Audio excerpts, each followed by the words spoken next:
জনদুর্ভোগের কথা ভেবে শাহবাগের অবরোধ কর্মসূচি প্রত্যাহার করে কেন্দ্রীয় শহীদ মিনারে ফিরে যাচ্ছেন এমপিওভুক্ত শিক্ষকরা। কাল 12টার মধ্যে প্রজ্ঞাপন জারি করা না হলে মার্চ টু যমুনা কর্মসূচি পালন করবেন শিক্ষকরা। এদিকে বেসরকারি শিক্ষক কর্মচারীদের বাড়ি ভাড়া বাড়ানোর প্রস্তাব দিয়ে অর্থ মন্ত্রণালয়ে চিঠি পাঠিয়েছে শিক্ষা মন্ত্রণালয়। এর আগে দুপুরে 3 দফা দাবি আদায়ে শাহবাগ মোড় অবরোধ করেন এমপিওভুক্ত বেসরকারি প্রতিষ্ঠানের শিক্ষকরা। তাদের অবস্থান কর্মসূচির কারণে শাহবাগে যান চলাচল বন্ধ হয়ে যায়। দুপুর 1:30টার পর কেন্দ্রীয় শহীদ মিনার থেকে শাহবাগ অবরোধের উদ্দেশ্যে পদযাত্রা শুরু করেন শিক্ষকরা। মিছিল নিয়ে শাহবাগের কাছাকাছি এলে পুলিশ ব্যারিকেড দিয়ে তাদের আটকে দেয়। তবে পুলিশের ব্যারিকেড ঠেলে শিক্ষকরা শাহবাগ মোড়ে অবস্থান নেন।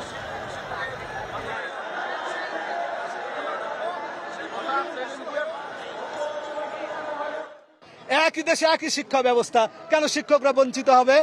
আমরা কোনো বৈষম্য মানি না। আমরা আমাদের অধিকার নিতে এসেছি, আমরা ভিক্ষা করতে আসিনি। আজকেই 20% দিতে হবে। এই প্রজ্ঞাপন নিয়ে তালবাহানা কোনো মতেই আমরা মেনে নিব না। যখনই প্রজ্ঞাপন দিয়ে দিবে তখনই আমরা চলে যাব। আর নচেত আগামী দিন থেকে আমাদের এক দফা দাবি হবে জাতীয়করণ নিয়ে আমরা ঘরে ফিরবো। যতদিন পর্যন্ত আমরা 20% দাবি বাড়ি ভাড়া পূরণ না হয় আমরা আন্দোলন করে যাব এবং এখানে অবস্থান করব। এ বিষয়ে আরো বিস্তারিত জানাতে কেন্দ্রীয় শহীদ মিনার থেকে আমাদের সাথে সরাসরি যুক্ত হচ্ছেন সহকর্মী অজিত সরকার। অজিত, শিক্ষকরা তো জনদুর্ভোগের কথা চিন্তা করে আবারও শহীদ মিনারে ফিরে যাচ্ছেন। কাল আবার মার্চ ফর যমুনা কর্মসূচির ঘোষণা দিয়েছেন তারা। এ ব্যাপারে কি তথ্য আছে আপনার কাছে জানাবেন? আপনি যেমনটি বলছিলেন, শিক্ষকরা এমপিভুক্ত বেসরকারি শিক্ষা প্রতিষ্ঠানের শিক্ষকরা কিন্তু ওই যে কিছুক্ষণ আগেও এখানে তারা অবস্থান নিয়েছিলেন শাহবাগে। তারা অবরোধ করেছিলেন 2টার পরে তারা কিন্তু শাহবাগে অবস্থান নেন। তাদের অবস্থানের শাহবাগে অবরোধ কর্মসূচির কারণে কিন্তু এই শাহবাগের আশপাশে এলাকা কিন্তু যান চলাচল সম্পূর্ণ বন্ধ হয়ে পড়ে। তারা মূলত আসলে এই জনদুর্ভোগের কথা চিন্তা করেই তারা কিন্তু এই শাহবাগের অবরোধ কর্মসূচি কিন্তু তারা আপাতত প্রত্যাহার করে নিয়েছে এবং তারা এখান থেকে তারা সবাই কিন্তু শহীদ মিনারে চলে গেছে।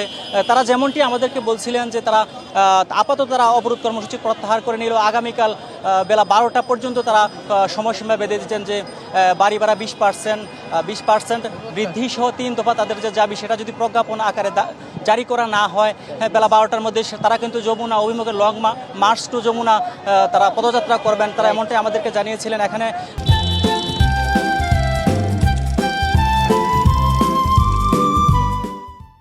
বিভিন্ন রাজনৈতিক দলের নেতৃবৃন্দ এখানে এসেছিলেন।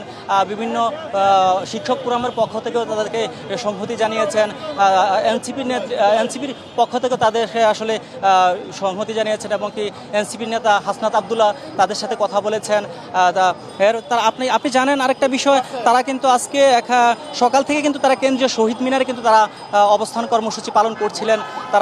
তারপর তাদেরকে বেঁধে দেওয়া যে 12টা পর্যন্ত তাদের সময়সীমা ছিল, তারা 12টা পর্যন্ত তাদের প্রজ্ঞাপন জারি করা না হলে তারা কিন্তু শাহবাগ ব্লকেট করবেন। তারা কিন্তু এমনটা আগেই তারা জানিয়েছিলেন। কিন্তু যখন তারপরেও কিন্তু এনসিপি নেতা হাসনাত আবদুল্লাহর অনুরোধে তারা কিন্তু সময়সীমা আরও একটু বাড়িয়েছেন। তারপর তারা কিন্তু দুপুর 1:30টার পরে কিন্তু তারা আসলে শহীদ মিনার থেকে মিছিল দিয়ে তারা কিন্তু আসলে শাহবাগে আসেন এবং তারা শাহবাগ আসার পথেই কিন্তু শাহবাগ জাতীয় জাদুঘর এবং শাহবাগ থানার সামনে তাদেরকে কিন্তু পুলিশ ব্যারিকেড দিয়ে থামিয়ে দেয়।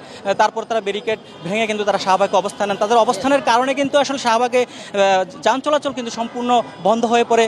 তারা কিন্তু এখানে অনেক দীর্ঘক্ষণ ছিলেন। তাদের সাথে অনেক রাজনৈতিক নেতৃবৃন্দ এসে সংহতি প্রকাশ করেছেন এবং তারা এখান থেকে তারা সর্বশেষ তারা আমাদেরকে জানিয়েছেন তাদের এমপিভুক্ত শিক্ষা জাতীয়করণের যে প্রত্যাশী জোটের যে সদস্য সচিব দেলোয়ার হোসেন আজিজি তিনি আমাদেরকে জানিয়েছেন, সাংবাদিকদের জানিয়েছেন, যেটা বলছেন তিনি যে আপাতত জনদুর্ভোগের কথা চিন্তা করে তারা এখান থেকে কিন্তু তারা শহীদ মিনারে চলে যাচ্ছেন।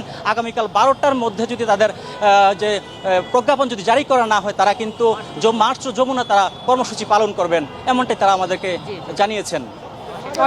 ধন্যবাদ।